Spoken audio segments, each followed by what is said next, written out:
नारायणं नमस्कृत्य नरं चैव नरोत्तमं देवीं सरस्वतीं व्यासं ततो जयमुदीरयेत्। नष्टप्रायेषु भद्रेषु नित्यं भागवत सेवया भगवतीरुत्तमश्लोके भक्तिर्भवति नैष्ठिकी। कृष्णाय वासुदेवाय देवकीनन्दनाय च नन्दगोपकुमाराय गोविन्दाय नमो नमः। श्रीमद्भागवतम पहला स्कंद 12वां अध्याय 7वां नंबर श्लोक। मातुर्गर्भगत गतो वीरः स तदा भृगुनन्दन ददर्श पुरुषं कञ्चित् दह्यमानो अस्त्रतेजसा। हे भृगुपुत्र शौनक, जब महान शब्दार्थ मातुः माता के गर्भ में गतः स्थित होकर वीरः महान योद्धा सह शिशु परीक्षित तदा उस समय भृगुनंदन हे भृगुपुत्र ददर्श देख सका पुरुषम परमेश्वर को किंचित मानो कोई अन्य दह्यमान जलते हुए अस्त्र ब्रह्मास्त्र के तेजसा तेज ताप से। ऐसी भक्ति वेदांत स्वामी श्री प्रभुपाद की जय। हे भृगुपुत्र शौनक, शौनक जी के पिता भृगु मुनि थे, इसीलिए हे भृगुपुत्र शौनक, जब महान योद्धा बालक परीक्षित अपनी माता उत्तरा के गर्भ में थे और अश्वत्थामा द्वारा छोड़े गए ब्रह्मास्त्र के ज्वलंत ताप से पीड़ित थे, तब उन्होंने परमेश्वर को अपनी ओर आते देखा। तो अभी परीक्षित महाराज की चर्चा शुरू हो गई। इसके पहले चर्चा हो रही थी युधिष्ठिर महाराज की। तो परीक्षित महाराज के बारे में ही प्रश्न पूछा गया था। तो शौनक आदि ऋषियों को सूत गोस्वामी बता रहे हैं। सूत गोस्वामी कह रहे हैं, हे शौनक, हे भृगुपुत्र, भृगुनंदन यानी भृगु महाराज के, भृगु ऋषि के पुत्र, महान योद्धा परीक्षित अपनी माता उत्तरा के गर्भ में थे। और अभी कहानी शुरू हुई है। और अश्वत्थामा ने क्या छोड़ा था? ब्रह्मास्त्र। तो ब्रह्मास्त्र बहुत गर्म होता है, उसमें बहुत हीट होता है, बहुत ज़्यादा वो भस्म कर देगा, इतना ज़्यादा ताप होता है उसके अंदर। तो वो ताप आ रहा था क्योंकि ब्रह्मास्त्र आ रहा था। तब उन्होंने देखा कि परमेश्वर भी आ रहे हैं साथ साथ। परीक्षित महाराज का शरीर जल रहा था ताप से, पीड़ित थे ताप से, इतना ज़्यादा तेज ताप आ रहा था। ब्रह्मास्त्र सबसे बड़ा अस्त्र है।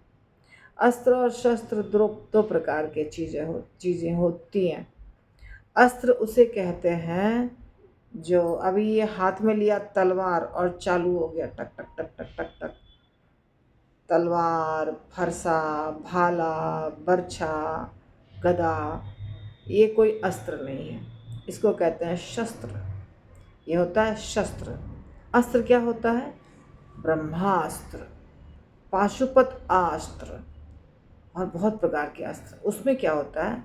हाथ में ऐसे लेके मारते नहीं, उसमें भगवान से प्रार्थना करते हैं।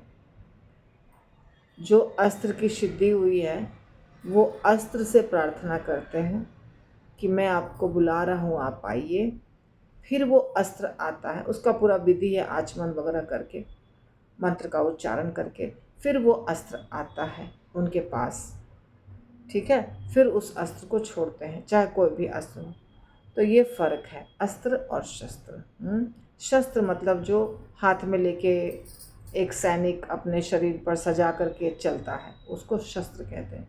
अस्त्र मतलब जिसको आवाहन करके बुलाया जाता है। अस्त्र हमेशा श्लोका उच्चारण करके, स्तोत्र उच्चारण करके, ध्यान करके अस्त्र को बुलाया जाता है। तो सबसे बड़ा अस्त्र है ब्रह्मास्त्र, सबसे बड़ा। तो ब्रह्मास्त्र छोड़ा था अश्वत्थामा ने परीक्षित को मारने के लिए। तो उसका काट नहीं होता है, काट यानी ब्रह्मास्त्र का काट काट सिर्फ भगवान के पास होता है, या तो दूसरा व्यक्ति भी ब्रह्मास्त्र छोड़े, दूसरे अस्त्र से उसको कुछ नहीं होने वाला है ब्रह्मास्त्र को। तो ब्रह्मा ब्रह्मास्त्र आ रहा था और जल रहा था, ज्वलंत ताप था उसके अंदर तब, लेकिन साथ साथ में देखा उन्होंने कि भगवान आ रहे हैं, परमेश्वर।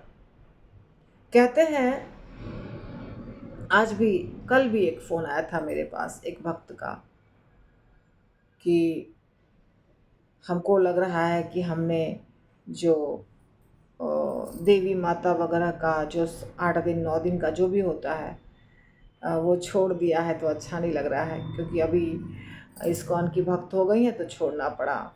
तो बहुत लोगों को डर लगता है, ये छोड़ देंगे तो कुछ हो जाएगा, वो पूजा छोड़ देंगे तो कुछ हो जाएगा, ये पूजा छोड़ देंगे तो कुछ हो जाएगा। किसी पूजा को छोड़ने से कुछ नहीं होगा यदि आप कृष्ण के भक्त हैं। अभी आप देखिए, ब्रह्मास्त्र जैसे अस्त्र जिसका कोई काट नहीं है, वो अस्त्र आ रहा है, परंतु परीक्षित को बचाने के लिए भगवान स्वयं आ गए बीच में। भगवान स्वयं आ गए। जब हरिदास ठाकुर को मार रहे थे ना, नवाब हुसैन शाह के लोग जो थे मार्केट में पिटवा रहे थे, 22 मार्केट में मारा था उनको, क्यों नाम जप करते हो। मतलब सब मिल के शिकायत वगैरह किए थे राजा को, बहुत सारी बातें हुई थी, तो मार्केट में पिटवा रहे थे, सबके सामने कोड़ों से, कोड़े जोड़ जोड़ से उनके पीठ पर चला चला के मार रहे थे हरिदास ठाकुर को। उसमें व्यक्ति जिंदा नहीं बचेगा, इतना मारा था, इतना मारा था। लेकिन हरिदास ठाकुर को कुछ भी नहीं हुआ। क्यों? क्योंकि जब हरिदास ठाकुर को मार रहे थे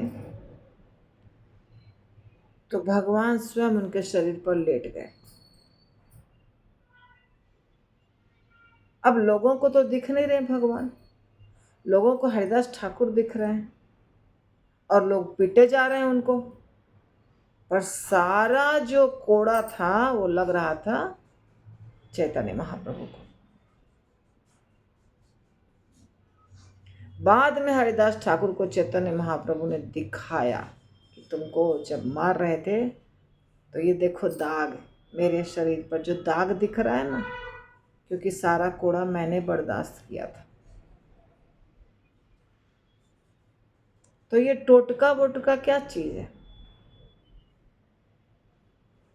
यदि आप कृष्ण भक्त हैं तो डरते क्यों हैं? कोई देवी देवता, कोई टोटका, कोई जंतर मंतर, स्मशान घाट कुछ भी काम नहीं करेगा। यदि आप भगवान के भक्त हैं, आप वर्षों वर्षों से नाम जप कर रहे हैं, आएगा रिटर्न होके जाएगा, आएगा टकरा के वापस चला जाएगा। तो प्रभुपाद लिखते हैं, मृत्यु सामान्यतया 7 मास की समाधि है।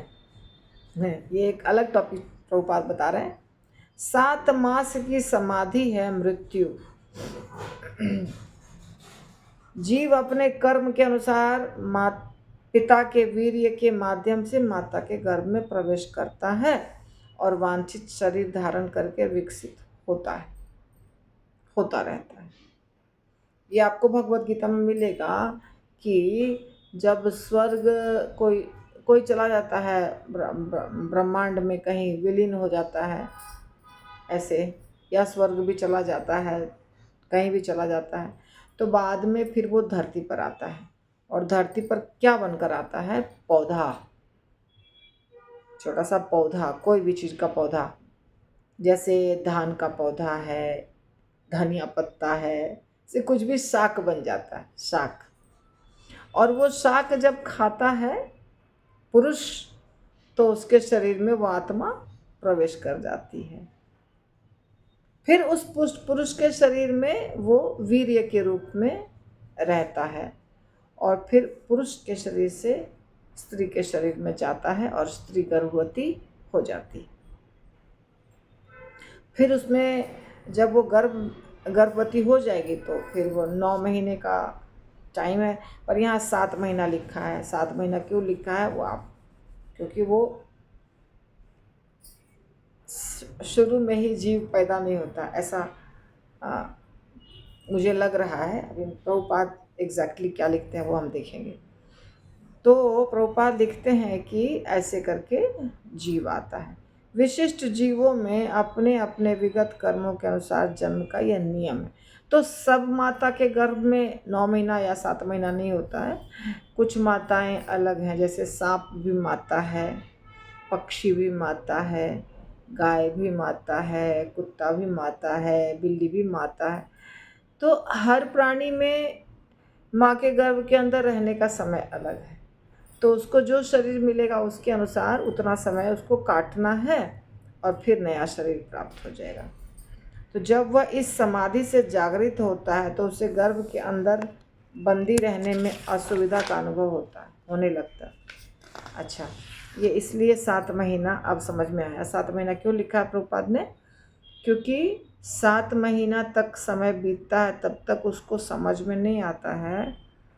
जब वो 7 महीना बिता लेता है तब उसको समझ में आने लग जाता है, यानी 8वें महीने से 7 महीना तक वो समाधि में है। समाधि में क्या रहेगा, लेकिन मतलब होश नहीं है उसको। बच्चे के अंदर जो सब कुछ पैदा होता है, आँख नाक कान ये सब बनता है या थोड़ा सा उसको समझ में आता है, वो तो टाइम लगता है उसको, शायद इसलिए समाधि लिख रहे हैं। समाधि से जागृत होता है जब, तब उसको लगता है कि अरे मैं तो बंद हूँ, मैं तो एक जगह बहुत टाइटली बंद हूँ, निकल नहीं सकता हूँ, परेशान हूँ, इसके अंदर बहुत कष्ट, माता के गर्भ के अंदर बहुत कष्ट। श्रीमद् भागवतम में लिखा हुआ है, बहुत कष्ट। और ख़ास करके माता यदि चटपटा खाती है, तीखा खाती है, ऐसा परहेज नहीं करती है, कुछ भी गलत खाती है, गलत सोचती है, गलत विचार करती है, तो बच्चे को बहुत तकलीफ़ होती है। अगर प्रसाद खा रही है, सात्विक आहार ले रही है, एकदम अच्छा माइल्ड भोजन ले रही है, तीखा नहीं, मसाला नहीं, कुछ नहीं, तो बच्चे को तकलीफ़ कम होती है। तो वो बाहर निकलने का प्रयत्न करता है और कभी कभी ऐसी मुक्ति के लिए सौभाग्यवश वो शिव भगवान से प्रार्थना करता है। जब महाराज परीक्षित अपनी माता के घर में थे तब अश्वत्थामा द्वारा छोड़े हुए ब्रह्मास्त्र से उन पर प्रहार हुआ, जिससे उनको ताप का अनुभव हुआ।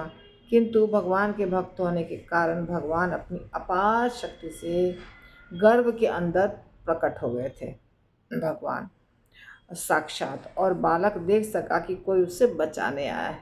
हाँ, जब भगवान उत्तरा ने प्रार्थना किया, कुंती माता भी परेशान थी, उत्तरा भी दौड़ के भगवान के पास गई कि मेरे गर्भ को बचा लीजिए भगवान, मेरे गर्भ में बच्चा है और ये अस्त्र आ रहा है मेरे पास। ऐसा दौड़कर उत्तरा गई थी।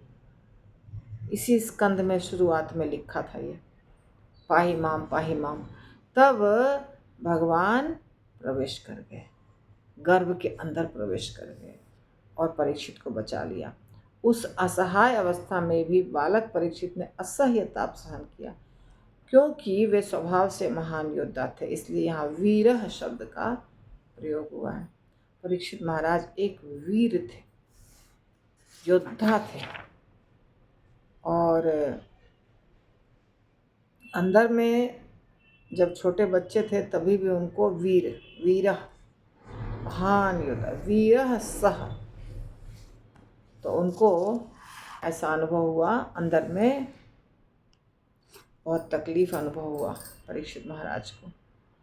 लेकिन ये उत्तरा माता, कुंती माता, अर्जुन, ये सब और स्वयं परीक्षित, ये सब के ऊपर भगवान की असीम कृपा थी, इसलिए भगवान चले गए बचाने के लिए। सबको थोड़ी बचाएंगे, लेकिन भगवान बचा सकते हैं यदि हम भक्ति करते हैं तो। आज की कथा यहीं तक होगी। हरे कृष्णा।